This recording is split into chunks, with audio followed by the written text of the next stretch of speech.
이른바 검사 술접대 관련 수사 결과를 두고 논란이 계속되고 있습니다.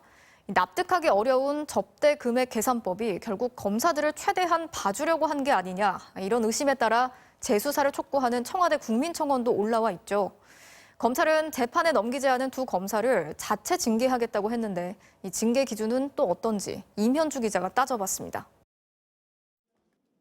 지난 1월 서울 마포구의 한 오피스텔에서 성매매를 하다 현장에서 붙잡힌 검사 A씨는 정직 3개월의 징계를 받았습니다.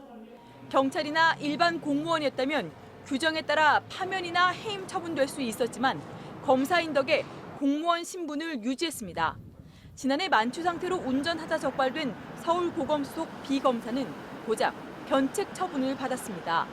당시 박상기 법무장관은 횟수와 상관없이 징역형을 구형하겠다고 할 만큼 음주운전에 대한 경각심이 높았는데도 솜방망이 징계를 받은 겁니다.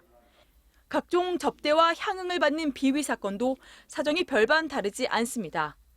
자신이 수사 중인 사건 관계인으로부터 99만 원 상당의 만년필과 31만 원 상당의 건강식품을 받은 검사가 견책, 유흥주점에서 여러 차례에 걸쳐 85만 원 상당의 술 접대를 받은 검사는 감봉 3개월이었습니다. 이번에 술 접대 검사 3명 중 2명은 접대받은 금액이 96만 원 정도란 이유로 재판에 넘겨지지도 않았죠. 하지만 경찰의 경우 금액이 100만 원 이하여도 직무 관련성을 엄격하게 따진 뒤 청탁금지법이 아닌 뇌물죄를 적용하도록 하고 있습니다. 징계 수위도 검찰보다 높아 유흥주점에서 50만 원 상당의 술 접대를 받은 경찰은 한 계급 강등됐고 사건 관계자로부터 20만 원 술 접대만 받아도 정직 2개월의 처분을 받았습니다. 역시 사건 관계인에게서 100만 원 상당의 금품을 수수한 경찰은 직무 관련성이 없었는데도 해임됐습니다. 이렇게 같은 비위를 저질러도 징계 수위가 달라지는 검사와 다른 공무원들. 왜 그런지 각 기관별 징계 규정을 살펴봤습니다.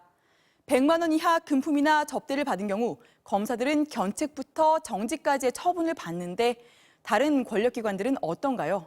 경찰과 감사원은 물론 일반 공무원도 모두 최소 견책부터인 거는 검찰과 같지만 파면과 해임까지도 가능합니다.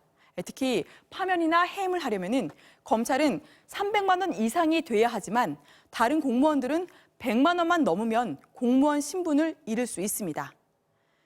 술 접대를 96만 2천 원어치만 받았다고 해 재판에 넘어가지 않은 두 검사. 과연 어떤 징계를 받을지 지켜보겠습니다. MBC 뉴스 임현주입니다.